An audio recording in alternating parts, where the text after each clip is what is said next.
Hi, hello, and welcome, Taira. It's a pleasure to have you with me. And I really love the idea of this one man and his obsession with these wonderful creatures, and how much it says about our own approach towards conservation, our own approach to nature, and unfortunately how disconnected the rest of us have become from everything that is living and breathing around us. And sort of the documentary takes you back to all that, and I think that's the most remarkable thing about it. Tell me how you found out about Mr. Sea Turtle and how you approached the documentary. Yeah. So first of all, thank you so much. I don't know if you had a chance to watch it yet, but if you'd like to, I'm sure Bhumi, we can organize a link for you to watch the film. So yeah, I came across this story. So I actually come from a psychology background. I got into filmmaking when I was living in the Andaman Nicobar Islands, where the film takes place. And as soon as I got there, I was there for a marine conservation education program. So I was working with local kids and teaching them about the ocean and the coral reefs. And I very quickly realized that these kids were very fearful of the ocean. And to me, that was really interesting, considering that it was like right at their doorstep where these amazing coral reefs existed. And I started using films like beautiful blue chip films that showed the beauty of the marine world. But I felt that there was really lacking a story from India and I started to realize that across India, even though we have like one of the largest coastlines in the world, that our relationship with the ocean is not something of wonder and awe, and it's sort of more something extractive. And we're more using it for fishing and activities like that. And so that got me thinking about, maybe I can find a story like this. And fast forward like 2 3 years later, I came across this article by this man called Romulus Whittaker. He's a very famous herpetologist in India. And he had written this really beautiful story about Satish Bhaskar with these really nice anecdotes. They were these like legends that had been passed on through the different research community members about Satish and his sojourns on these islands, getting stranded, sending these romantic bottle letters to his wife. And I was completely like captivated by it, from the get-go. So one thing led to another, and I found out that he lives just an hour away from my home here in Goa. And yeah, then I started spending time with him, and yeah, here we are 7 years later, and we have the film ready. So it's been a 7 year long journey. I mean, Yeah. quite remarkable. That's the terrific thing about filmmaking, but specifically documentary filmmaking. You really have to live with your subject, literally, right? I mean, it's such a tremendous thing to do because they have to allow you access, Mhm. so you have to build that kind of relationship Yes. that they begin to trust you, and they tell you things that they may not want to put on record, but they will still uh, you know they trust you enough to tell you, and then they leave it to your discretion. And to I suppose travel with him as well, Mhm. Mhm. and to sort of explore the world and look at it through his eyes. So the Mhm. perspective is his, I imagine, Yes. and yet it is informed by your own understanding of the world and nature. So, Mhm. talk a little about these two things, building that relationship and then the point of view. Mhm. Yeah. So, I mean, I think as a filmmaker, like it's really important for us to understand, like we're putting our participants in a position of vulnerability, right? We're asking them to share, personal things about their story that, yeah, they're basically opening their lives to us, right? They're welcoming us into their homes and into their inner thoughts, right? And emotions. And so in order to do that, I just for me, it was really important to first build a relationship with him. So in the initial couple of years, I would say the first 2 years, we were just in development. So we would just spend time talking. We did a lot of research interviews, which most of them were not captured on camera, just spending time together, having conversations, and slowly building a relationship and trust. And I think that's why it takes oftentimes such a long period, because you're sort of taking a lot of time to build that relationship. And then slowly, gradually over time was when we started production. So the first trip that we made back to the islands was in 2018. Um, and then after that, we filmed there every sea turtle nesting season. So sea turtles nest between October, is when the adult turtles start to come. And then through December, they nest. And then in February, March is when the hatchlings emerge. So we try to plan it where we would capture, different stages of the turtle nesting and like baby turtles emerging. And yeah, it was interesting because we had no idea which direction the story would take us, but he was very clear that his reason for being a part of this film was for him to get a chance to go back to these islands. And so him going back and experiencing what happened post the tsunami was something that formed by his desire to find out, after like many years of having no idea and being completely isolated from the reality of sea turtle surveying. So yeah, we kind of built it and created it together, which was quite special. And talking about trust, initially he didn't want to share his diaries. He had these very detailed diaries of his work, right? Which some had personal stories and anecdotes. I guess being alone on these islands, that's all you have in some ways, aside from the turtles and the other wild animals. So he would keep these very detailed diaries, also of his research work and to form his reports later. And I had asked him, once early on, and he said, I don't want to share it. And so I left it at that. And I think 3.5 years into filming, one day he went there to check, like he went to check his report, to check some fact and tell me. And he just called me, he said, come in. And then he just proceeded to start like reading through his diaries. And for some reason, it felt like such a beautiful moment that I had sort of like earned his trust in a way, because I didn't really persist for it. I said, okay, fine, like it's, but I think that's what it takes in a way, right? You need to kind of trust your protagonist and your participant, that they will share when they're ready. And if not, then it's okay. You don't have access to that information. So I think that was quite interesting to experience and learn as a first-time feature documentary filmmaker. So a lot of patience, B, a lot of resilience, and C, the idea of also doing this when you're not sure exactly where it's going to take you, right? I mean, of course, it's true of feature filmmaking as well, but documentary features are even more challenging, shall we say, because that culture of documentary filmmaking is still a little new in India. I'm glad that it's growing. Mm-hmm. And the films are, doing very well globally, and coming back to us with that kind of global acclaim always helps, I think. So, the idea of doing this, not knowing where it's going to lead you, I wonder what it feels like, especially if you're a first-time filmmaker.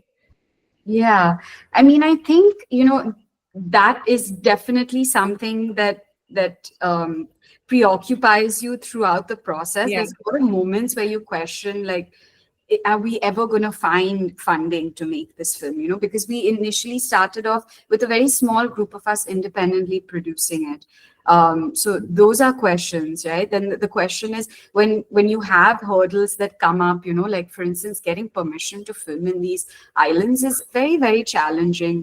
They've been historically very protected, not just for the biodiversity, but also because there's a lot of tribal communities that live, indigenous communities that live there. So Rightfully so, we went through a very, very extensive process, sometimes having no idea if we would get permission to actually film there. So I would say that, finding community has been really helpful and important. So attending a lot of pitching forums where we would find support either through mentorship, or through production sort of support, and then eventually finding co-producers who would support us in bringing this vision to life.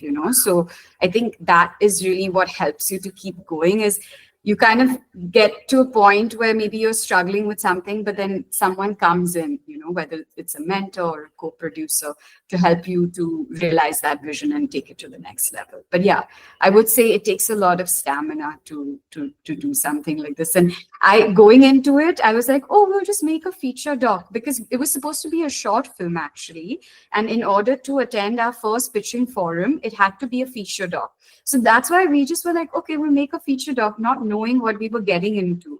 But now in hindsight, you realize what the process is and how challenging it can be, that I think the next time I choose a film, I'm going to approach it in a very different way. Taira, when I was speaking to Payal Kapadia, who also comes from the same background, she was saying she was very good at writing pitches, very earnest and very diligent in filling out all the forms. And there are lots and lots of forms when you're seeking international mentorship or funding.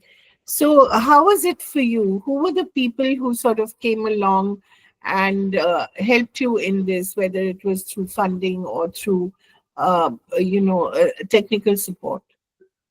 Yeah, so I think there's definitely an art to writing these. Yes. And a lot of filmmakers over the years, they figure it out, right? There's certain language, there's certain, there's an art to it. And I think for us, we did submit to a few of them, but we didn't get into them. So we submitted to, of course, some of the bigger ones like the Sundance Film Fund, the IDFA, Bertha Fund. But what we ended up doing is attending a lot more of these pitching forums, where essentially we found people who were more experienced in the field. So finding a really senior executive producer early on, James Reed, he directed this film called My Octopus Teacher, and he ended up kind of coming on board as a mentor to me, and then an EP. And then later on, once we had Tiger Baby on board, we had funds then to bring on board, really amazing people like music composers, editors, who had made many films before and had that experience, so that as a first-time filmmaker, you're surrounding yourself with a team of people who know their craft, And so that really sort of helped us to shape and form the story. I think if you can't get access to grants, because these grants are highly competitive as well. So if you can't get access to grants, another route is going down the mentorship and pitching forum route. So we won a lot of awards at these, which then opened up doors for these opportunities. Taira, when you say we, who do you mean? Is there a team or is it just you flying solo? No, there's always a team, right? And I think as when we go and attend like festivals and screenings and stuff, it's always the director that's there representing it, but there's a whole like team of people, right? So yeah, we've over the years grown into a really large team. As it's ended up being multiple co-producers working together. So yeah, there's a whole team behind it. What started off as just like 2 to 3 of us independent filmmakers. Basically, my youngest childhood friend and he's a DP. So he did this film, Elephant Whisperers, as well. We started off just the 3 of us, him, me, and we had a producer that worked with us. And that slowly grew. And now, I mean, I can't even tell you how many people have been part of the film at various stages. So talking about Elephant Whisperers, I mean, that kind of success must have given you a lot of heart and hope when that happened. And it probably happened while you were completing the film. Yeah, so we actually, Kartiki and our journey was happening at the same time. And we were sort of, a lot of us like we're in touch, and like it's about like supporting each other too, right, when you're going through these experiences. So it was quite amazing to see how her story and like her journey led her, from teaming up with Netflix to then the whole journey to the Oscars and everything like that. That was really inspiring. I mean, for us, I think it's a way to see that there is a huge audience for this kind of a story, right? People want these hopeful, positive stories that can, not only connect us to the natural world, but also show us that there is so much power in like just one or two people's actions, right?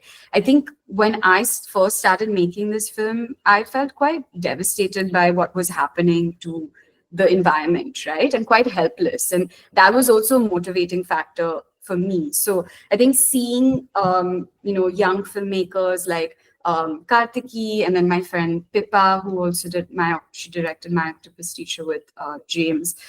Just seeing the success of these films, stories about people and their relationship to the natural world, it was very inspiring for us to kind of. I think that also helps to drive you forward. So, Taira, how do you see its journey now? It's won awards. Do you see it being released theatrically on streaming? And how do you see the next couple of years? Are you already working on your next doc or next feature? What you up to? Yeah, so we have, the festivals are still going on. We have a lot of film festivals happening, which is quite amazing to see that, we're almost a year in and, it's still going strong. So that's still happening. We're very preoccupied with those. We're also working on, figuring out a streaming deal so that the film can be accessible to the general public, because the festival audience is limited, right? And it's a one-time event. So our hope is to get onto a platform where people can watch it whenever they want. So that's what we're working on right now. And yeah, hoping that's something that we can announce soon, hopefully. And yeah, I'm working on a new project right now. I can't say much about it, but a couple of different projects. I think that's what it means to be an independent filmmaker, is you have always a couple of projects happening at the same time, and whichever one takes shape first is what you focus your attention and energy on. But yeah, I'm excited to take what I've learned through this experience and do something different next time. So yeah. Tyra, tell me a little about yourself. So you're not a trained filmmaker, you're a trained psychologist. Yeah, so I studied psychology in college, and that was my focus. Where did you study? In the US, I was in a college in LA. What Yeah, was it called?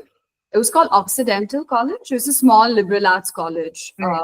And I always thought that I would get into psychology because I was always very interested in, the human mind and human nature and what. Where did you spend your childhood, Tyra? In Bombay, I grew up in Bombay, and then my family moved to Pune. So a little bit between both. And then I left and went to boarding school in Kodaikanal, which, Oh, yeah, in the south. Yeah. right. So, Rishi Valley? no, Kodaikanal. Okay. Yeah, yeah. So, and then you went to college in the In the US. US, yeah, yeah. And then how did you manage to go to Andaman and Nicobar from there? Well, I came back and I thought that I was going to get into working with children. So I focused on developmental psychology. That was my area of focus. And I spent maybe 6 months doing that and quickly realized that I was not cut out for it. And so I went to the Andaman Nicobar Islands to learn how to dive for a few months. It was a short period in between when I said, I don't know what I want to do yet. And so let me spend some time learning a new skill while I figure it out. And that's when all of this came together. I was very struck by the idea that children, although they're living next to the sea, the Yeah. ocean, are terrified of it. Yeah. Tell me a little about it. Is that because of folk tales of sea monsters and all that, or is it something else? I mean, my sense is that it's something that's been ingrained from like early childhood. So their parents are also fearful of the ocean. And so if I think it's really about your environment, right? So if you grew up in an environment where you learn how to swim at a young age, and you build that confidence and that connection from an early age, then it's different, right? But if your parents tell you, be careful of the ocean, it's not safe, don't go out, then it's like this unconscious fear that develops over time. So I think that's what I understood from most of the children that I talked to there. What was interesting is by the end of our, I was there for about like 6 months. By the end of that period, like many of these children went out. Some went snorkeling, some of them went scuba diving for the first time, which for me was just like, it blew my mind, to see that transformation over time. So yeah, I think it's definitely possible to change. And for us, that's been a big part of the impact that we're hoping to create with this film locally, is to bring people closer to the ocean, to understand, because the ocean has been very, like the extent to which we understand it is very limited. We're just about scratching the surface of the kind of like life that exists below the ocean. So yeah, it's amazing to see that, like with young children, that you can bring about that connection from a young age. And you yourself are a diver.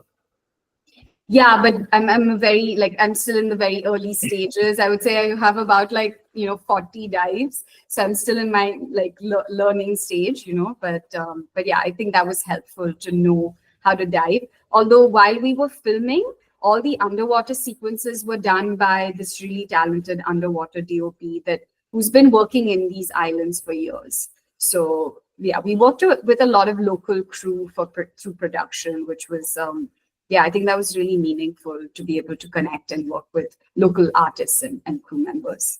Did you encounter any of the indigenous tribes? So actually, the indigenous tribes in the Andaman Nicobars are very protected now. There's been historically, if you read about the British times and how the Andaman Nicobar Islands were taken over by the British, and then eventually by the Indian administration. They were introduced to a lot of diseases at that time. So a lot of them ended up, some of them got completely wiped out, and others, their numbers reduced, to like maybe 30.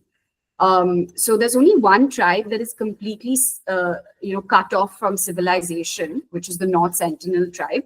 But the others, the government has worked really hard to protect them from, the outside visitors and tourists and stuff like that. So we did not interact with any tribal members, and in fact, that was completely forbidden from doing so.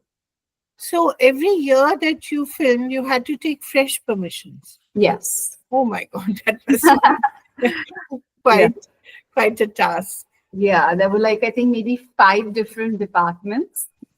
So we would start our process about 3 to 4 months before the filming, and it was a process. But the thing is that also, when you work together and you build trust over time, it becomes a little bit easier, right? So our initial permits were a little challenging, but we also worked with a local NGO, an organization, a sea turtle research organization called Dakshin Foundation. They were our scientific advisors and also our local partners for producing the film.